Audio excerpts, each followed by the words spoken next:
Hello കൂട്ടുകാരെ, അപ്പോൾ നമ്മൾ വീണ്ടും മറ്റൊരു വീഡിയോ ആയിട്ട് എത്തിയിരിക്കുകയാണ്. ഇത് യൂണിറ്റ് 1 അവസാനത്തെ ടോപ്പിക്കാണ്.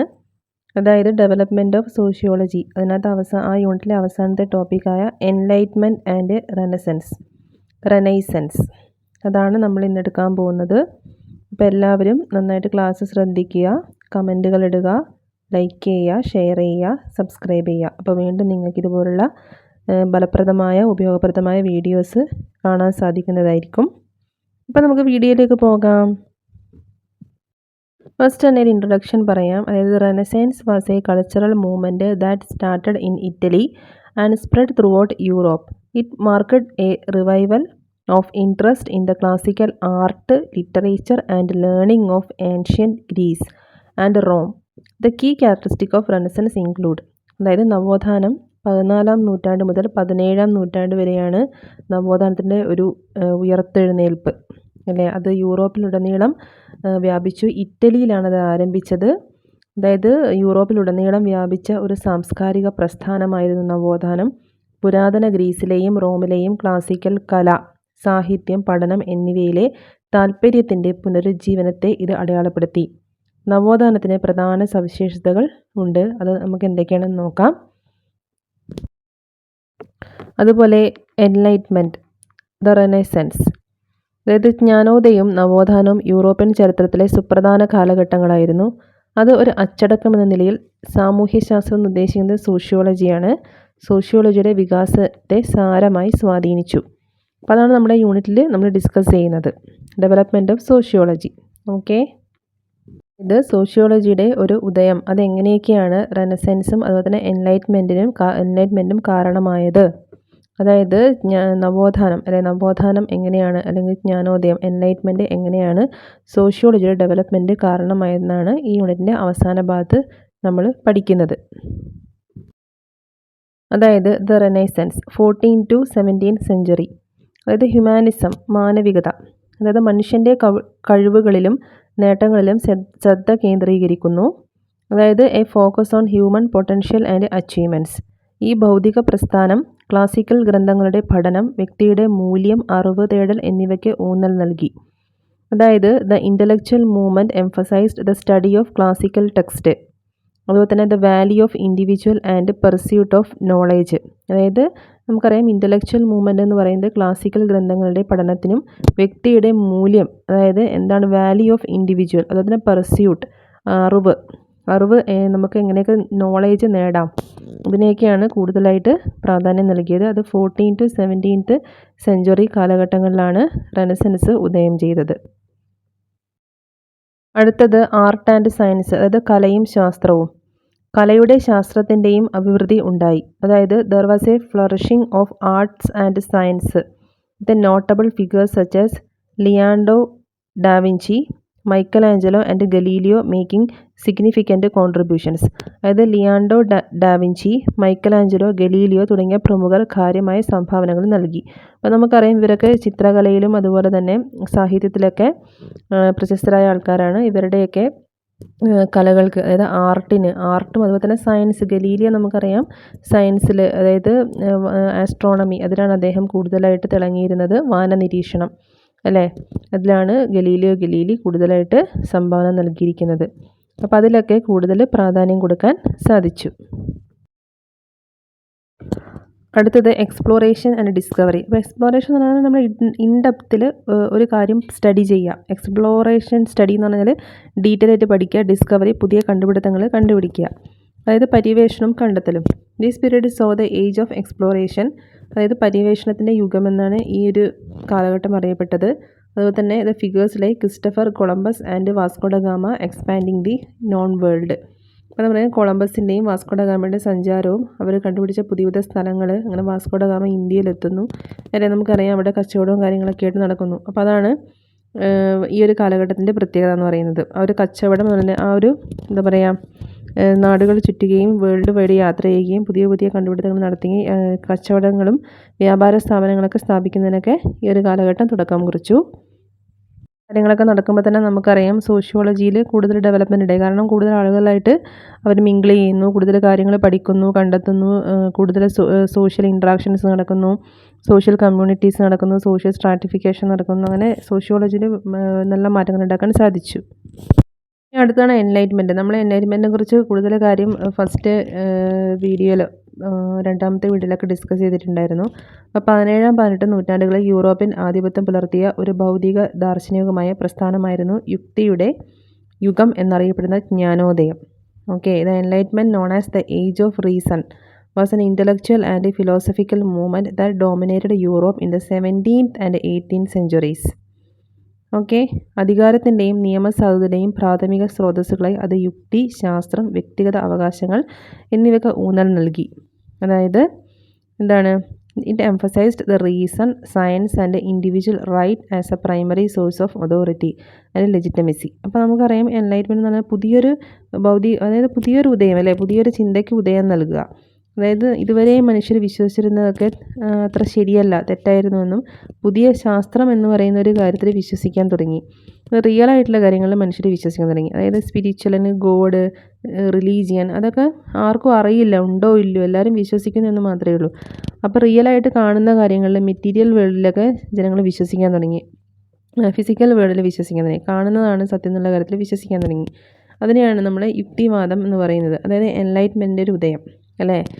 കൂടുതൽ മനുഷ്യർ, അതായത് ഈ എന്താ പറയുക, ശാസ്ത്രജ്ഞന്മാരുടെയൊക്കെ ഉദയം, തത്വചിന്തകരുടെയൊക്കെ ഉദയം, അവരൊക്കെ ഒരുപാട് കാര്യങ്ങൾ ജനങ്ങളിലേക്ക് എത്തിച്ചു അവരുടെ കൃതികളിലൂടെയും ഒക്കെ. അതൊക്കെയാണ് ഇതിനകത്ത് വരുന്നത്. ഇപ്പോൾ എൻലൈറ്റ്മെൻറ്റിൻ്റെ ഒരു കാലഘട്ടം എന്ന് പറയുന്നത് 17th to 19th century ആയിരുന്നു. അതിനകത്ത് നമുക്ക് ഈ പറഞ്ഞ പോലെ തന്നെ സോഷ്യോളജിയുടെ ഡെവലപ്മെൻറ്റിൻ്റെ കുറച്ച് കാര്യങ്ങൾ പറയുന്നുണ്ട്. എന്തൊക്കെയാണെന്ന് നമുക്ക് നോക്കാം. Reason and rationality. Emphasis on logic, reason and scientific method as means to understand the world and solve problem.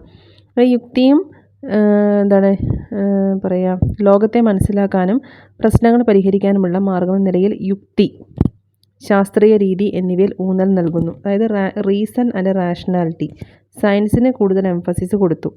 പിന്നെ സെക്യുലറിസം. അതായത് സെക്യുലറിസം നമുക്കറിയാം, A move away from religious explanations of the world towards secular and scientific one. അതായത് ലോകത്തെ മതപരമായ വിശദീകരണങ്ങളിൽ നിന്ന് മതേതരവും ശാസ്ത്രീയവുമായ ഇവയിലേക്ക് നീങ്ങുക. അത് മതത്തിൽ മാത്രം വിശ്വസിച്ച് ജീവിക്കാതെ അതിൽ നിന്ന് മറ്റൊരു ലോകമുണ്ടെന്നും അതിൽ നമുക്ക് റിയലായ വേൾഡിൽ ജീവിക്കുക എന്നുള്ളൊരു ചിന്ത ജനങ്ങളിലേക്ക് എത്തിച്ചു. അതാണ് ഇതിനകത്ത് വരുന്നത്. മൂന്നാമത്തെ കാര്യം വരുന്നത് പ്രോഗ്രസ് ആൻഡ് ഒപ്റ്റിമിസം.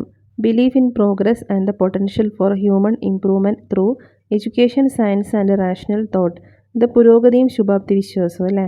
പുരോഗതിയിലും ശുഭാപ്തി വിശ്വാസത്തിലും വിദ്യാഭ്യാസം, ശാസ്ത്രം, യുക്തിസഹജമായ ചിന്തകൾ എന്നിവയുടെ മനുഷ്യൻ്റെ പുരോഗതികളുടെ സാധ്യത. അതായത് എന്താണ് മനുഷ്യരുടെ പുരോഗതി എന്ന് പറയുന്നത്, നമ്മൾ വെറും എന്താ പറയുക, ഈ ഗ്രന്ഥങ്ങൾ വായിക്കുക, അല്ലെങ്കിൽ റിലീജിയസ് ആയിട്ടുള്ള ടെക്സ്റ്റുകൾ, സെറമണീസ് വായിക്കുക, അത് ഫോളോ ചെയ്യുക, അല്ലെങ്കിൽ റിലീജിയസിനെ അന്ധമായിട്ട് വിശ്വസിക്കുക, അതിന് നമുക്കൊരു പുരോഗമനം ഉണ്ടാകാൻ പോകുന്നില്ലെന്നും, പുരോഗതി എന്നാണെങ്കിൽ വിദ്യാഭ്യാസം വേണം, അതുപോലെ തന്നെ ശാസ്ത്രം അല്ലെ, ശാസ്ത്രത്തിൻ്റെ യുക്തിസഹജമായ ചിന്തകൾ എന്നിവരുടെ മാത്രമാണ് മനുഷ്യൻ്റെ പുരോഗതി ഉണ്ടാവുകയുള്ളൂ എന്നുള്ളൊരു തിരിച്ചറിവ് മനുഷ്യനുണ്ടായി ഈ എൻലൈറ്റ്മെൻറ്റ് സ്റ്റേജിൽ. പിന്നെ പൊളിറ്റിക്കൽ ആൻഡ് സോഷ്യൽ റീഫോംസ്. അതായത് രാഷ്ട്രീയ സാമൂഹിക പരിഷ്കരണങ്ങളുണ്ടായി. അതായത് ഐഡിയാസ് അബൌട്ട് ഡെമോക്രസി, ജനാധിപത്യത്തെക്കുറിച്ചും സ്വാതന്ത്ര്യത്തെക്കുറിച്ചുമുള്ള അറിവുകൾ വ്യക്തികൾക്കുണ്ടായി. Democracy, freedom and individual right, വ്യക്തിഗത അവകാശങ്ങളെക്കുറിച്ചുള്ള അറിവുകളുണ്ടായി. Which influence political revolution such as the American and French revolution. അപ്പോൾ ഇങ്ങനെയുള്ള റെവല്യൂഷൻസിനൊക്കെ, അതായത് അമേരിക്കൻ റെവല്യൂഷൻ, ഫ്രഞ്ച് റെവല്യൂഷനൊക്കെ ഈ രാഷ്ട്രീയ സാമൂഹിക പരിഷ്കരണങ്ങൾ മാറ്റമുണ്ടാക്കി. അതുതന്നെയാണ് സോഷ്യോളജിയിലേക്കുള്ള കൂടുതൽ ഉദയമാണ്. സോഷ്യോളജി ഡിസിപ്ലിനെക്കുറിച്ച് കൂടുതൽ പഠിക്കാനും അറിയാനൊക്കെ ആളുകൾ താല്പര്യം പ്രകടിപ്പിച്ചതും ഇങ്ങനെയുള്ള റെവല്യൂഷൻസിൻ്റെയൊക്കെ ഭാഗമായിട്ടാണ്. ഇൻഡസ്ട്രിയൽ റെവല്യൂഷനൊക്കെ അങ്ങനെ ഇതിനകത്ത് വരുന്നത്. ഡെവലപ്മെൻറ്റ് സോഷ്യോളജിയിൽ സാമൂഹ്യ ശാസ്ത്രത്തിൻ്റെ വികസനം, അതായത് സോഷ്യോളജിയുടെ വികസനം എന്ന് പറയുന്നത് എന്താണ്, ദ ഇൻ്റലക്ച്വൽ എൻലൈറ്റ്മെൻറ്റ്, അതായത് നവോത്ഥാനത്തിൻ്റെ ഈ വികസനം, ജ്ഞാനോദയത്തിൻ്റെ ഭൗതിക പ്രവാഹങ്ങൾ 19ാം നൂറ്റാണ്ടിൻ്റെ സാമൂഹ്യ ശാസ്ത്രത്തിൻ്റെ ആവിർഭാവത്തിന് അടിത്തറയിട്ടു. അതിനും കുറച്ച് കാര്യങ്ങൾ നമുക്ക് പറയാം. ഈ റെനസൻസ് ആൻഡ് എൻലൈറ്റ്മെൻറ്റ് തന്നെയാണ് ഇതിനകത്ത് വരുന്നത്. നമുക്ക് കുറച്ച് കാര്യങ്ങൾ എസ്സേ ഒക്കെ എഴുതുന്നതിന് വേണ്ടി നമുക്ക് പഠിക്കാം. വരുന്നത് എന്താണ്, shift from theological to scientific explanation. Theological എന്ന് പറയുന്നത് എന്താണ്, നമ്മൾ സ്പിരിച്വൽ ബിലീഫ് ചെയ്യുക, ഗോഡിൽ വിശ്വസിക്കുക, അതൊക്കെയാണ് തിയോളജിക്കൽ വരുന്നത്. അതായത് ദൈവശാസ്ത്രം അല്ലെ, ദൈവത്തിൽ നിന്ന് എന്ത് ചെയ്യുന്നു, ശാസ്ത്രീയ വിശദീകരണങ്ങളിലേക്കുള്ള മാറ്റം. The move from religious to scientific explanation of the world during the Enlightenment encouraged by the systematic study of society. അപ്പോൾ നമുക്കറിയാം സയൻസ് എന്ന് പറയുന്നത് ഒരു സിസ്റ്റമാറ്റിക് സ്റ്റഡി ഓഫ് എന്താണ്, എനിത്തിങ്, അതായത് സയൻസായിട്ട് റിലേറ്റ് ചെയ്തിട്ടുള്ള കാര്യങ്ങൾ നമ്മൾ സിസ്റ്റമാറ്റിക് ആയിട്ട് പഠിക്കുക, എന്നിട്ട് ഒരു തിയറി ഉണ്ടാക്കുക, അല്ലെങ്കിൽ ഒരു എന്താ പറയുക, ഒരു ലോ ഉണ്ടാക്കുക, അല്ലെങ്കിൽ ഒരു പ്രിൻസിപ്പൽ ഉണ്ടാക്കുക. അതൊക്കെയാണ് പിന്നെ ഈ സയൻസിൻ്റെ ഒരു പ്രത്യേകത എന്ന് പറയുന്നത്. അതൊരു സിസ്റ്റമാറ്റിക് ആയിരിക്കും അല്ലേ, അതായത് പ്രത്യേക സ്റ്റെപ്പുകൾ ഉണ്ടാവും. അതായത് ഫൈൻഡിങ് പ്രോബ്ലം തൊട്ട് കൺക്ലൂഷൻ വരെ പല സ്റ്റെപ്പുകളിലൂടെയാണ് സയൻറ്റിഫിക് പ്രോസസ്സ് കടന്നു വന്നത്. എക്സ്പെരിമെൻ്റൽ സ്റ്റഡി ഉണ്ടാവും, ലബോറട്ടറി സ്റ്റഡി ഉണ്ടാവും. അതൊക്കെയാണ് സയൻസിൻ്റെ പ്രത്യേകത. സയൻസ് എന്ന് പറഞ്ഞാൽ എന്നും റിയൽ നോളേജ് ആയിരിക്കും. അതുകൊണ്ടാണ് സയൻസിനെ നമ്മളെപ്പോഴും വിശ്വസിക്കുന്നത്. അതായത് സയൻസ് ഒരിക്കലും ഒരു സ്റ്റാറ്റിക് അല്ല, അത് ഡൈനാമിക് ആയിരിക്കും. എപ്പോഴും സയൻസ് ചേഞ്ച് ചെയ്തുകൊണ്ടേയിരിക്കും. അതുകൊണ്ട് സയൻസിൽ ഒരുപാട് മാറ്റങ്ങൾ ഇന്നും ഉണ്ടാവുന്നുണ്ട്. അതൊക്കെയാണ് അതിനകത്ത് വരുന്നത്. നമ്മൾ ഇന്നലെ ഡിസ്കസ് ചെയ്ത ഇൻഡസ്ട്രിയൽ റവല്യൂഷൻ അല്ലേ, വ്യാവസായിക വിപ്ലവം. അതായത് the profound social and economic changes brought about by the industrial revolution created new social problems and dynamic prompting thinkers to study society scientifically. ഇത് വ്യാവസായിക വിപ്ലവം കൊണ്ടുവന്ന അഗാധമായ സാമൂഹികവും സാമ്പത്തികവുമായ മാറ്റങ്ങൾ പുതിയ സാമൂഹിക പ്രശ്നങ്ങളും ചലനാത്മകമായതയും സൃഷ്ടിച്ചു. ഇത് സമൂഹത്തെ ശാസ്ത്രീയമായി പഠിക്കാൻ ചിന്തകരെ പ്രേരിപ്പിച്ചു. അപ്പോൾ ഇൻഡസ്ട്രിയൽ റവല്യൂഷൻ നമ്മൾ ഡീറ്റെയിൽ ആയിട്ട് ഇന്നലത്തെ വീഡിയോയിൽ പറഞ്ഞിട്ടുണ്ട്. ഇതെല്ലാവരും ചെന്ന് കാണുക. ഓക്കെ, അടുത്തത് influence of enlightenment thinkers. Philosophers like John Locke, Jean Jacques Rousseau, പിന്നെ Voltaire discussed concept of social contract, individual right and nature of society, influencing later sociologist.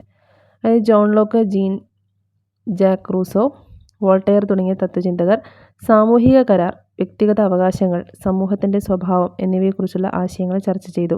ഇത് പിൽക്കാല സാമൂഹ്യ ശാസ്ത്രജ്ഞനെ സ്വാധീനിച്ചു. അപ്പോൾ ഇവരെക്കുറിച്ചൊക്കെ നമ്മൾ പറഞ്ഞിട്ടുണ്ടായിരുന്നു. John Locke, Jean Rousseau. Rousseau ഒക്കെ ഒരു എഡ്യൂക്കേഷണൽ ഫിലോസഫറും കൂടിയാണ്. നേച്ചർ സ്റ്റഡി പ്രൊമോട്ട് ചെയ്ത ഒരു വ്യക്തിയാണ് റൂസോ, പ്രകൃതിയിലേക്ക് മടങ്ങുക എന്ന് പറഞ്ഞ ആൾ. ജോൺ ലോക്ക് അതുപോലെ തന്നെ പുതിയൊരു ഒരു യൂറോപ്യൻ അല്ലെങ്കിൽ ഒരു ഫോറിൻ ഫിലോസഫറാണ്. അദ്ദേഹവും ഒരു ഫിലോസഫി, അതായത് പ്രാഗ്മാറ്റിസം എന്ന് പറയുന്ന ഫിലോസഫിയുടെ ഭാഗമായിട്ട് ഒരുപാട് കാര്യങ്ങൾ എഡ്യൂക്കേഷന് വേണ്ടി പറഞ്ഞിട്ടുണ്ട്.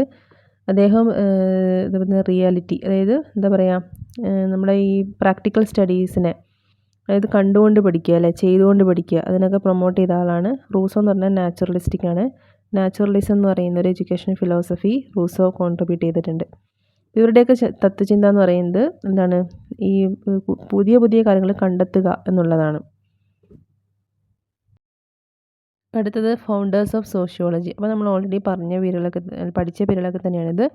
August Comte often considered as the father of sociology. He coined the term sociology. അപ്പോൾ നമുക്കറിയാം എന്താണ്, ഓഗസ്റ്റ് കോംറ്റെയാണ് സോഷ്യോളജിയുടെ ഫാദർ. അദ്ദേഹമാണ് സോഷ്യോളജി എന്ന ടേം പറഞ്ഞത് ആദ്യമായിട്ട്. പിന്നെ സയൻറ്റിഫിക് മെത്തേഡ് സോഷ്യോളജിയിൽ അപ്ലൈ ചെയ്തതും കോംറ്റെയാണ്. പോസിറ്റീവ്സ് ഒക്കെ അദ്ദേഹത്തിൻ്റെയാണ്. പിന്നെ Karl Marx, his analysis of class conflict and capitalism provide the foundation four critical sociology. തന്നെ എന്താണ്, ക്ലാസ് സ്ട്രഗിൾ, എന്താണ് ക്യാപിറ്റലിസം, അതൊക്കെ അദ്ദേഹത്തിൻ്റെ കോൺട്രിബ്യൂഷൻസ് ആണ്. പിന്നെ Emile Durkheim, he established sociology as an academic discipline and studied social cohesion, religion and anomie. അതായത് sociology ഒരു academic discipline ആക്കിയിട്ട് എസ്റ്റാബ്ലിഷ് ചെയ്ത് എമിലി ദുർക്കയാണ്. ഒരു സ്റ്റഡി ചെയ്യാനുള്ള ഒരു സബ്ജക്റ്റ് ആക്കിയിട്ട് എസ്റ്റാബ്ലിഷ് ചെയ്ത് എമിലി ദുർക്കയാണ്. Max Weber, his work on bureaucracy, authority and the Protestant ethic added depth to the understanding of social structures and individual actions. അപ്പം തന്നെ ബ്യൂറോക്രസി, അതായത് അതോറിറ്റി, അതൊക്കെ അദ്ദേഹത്തിൻ്റെ ഒരു സ്റ്റഡീസിൽ വരുന്നതാണ്. അപ്പോൾ അതൊക്കെയാണ് പ്രധാനമായിട്ടും ഫൗണ്ടേഴ്സിൽ വരുന്നത്. ഓക്കെ, ഇവരുടെ പേരുകളൊക്കെ നമ്മൾ മുന്നേ ഡിസ്കസ് ചെയ്ത കാര്യങ്ങൾ, നിങ്ങൾക്ക് ഓൾറെഡി അറിയുന്ന കാര്യങ്ങളും കൂടിയാണ്. അതുകൊണ്ട് ഞാനത് ഡീറ്റെയിൽ ആയിട്ട് ഡിസ്കസ് ചെയ്യുന്നില്ല. അപ്പോൾ ഇവരെ കുറിച്ചുള്ള കാര്യങ്ങളൊക്കെ മുന്നേയുള്ള വീഡിയോ നോക്കുക, എന്നിട്ട് വായിക്കുക, പഠിക്കുക. അപ്പോൾ ഇത്രയാണ് യൂണിറ്റ് 1 കാര്യങ്ങൾ. അപ്പോൾ യൂണിറ്റ് 1 ഓൾമോസ്റ്റ് നമ്മൾ ഡീറ്റെയിൽ ആയിട്ട് ഡിസ്കസ് ചെയ്തിട്ടുണ്ട്. എല്ലാവരും അത് കാണുക. ഇനി വരുന്ന വീഡിയോസിന് വേണ്ടി എൻ്റെ ചാനൽ സബ്സ്ക്രൈബ് ചെയ്യുക. അപ്പോൾ എല്ലാവർക്കും നന്ദി, നമസ്കാരം.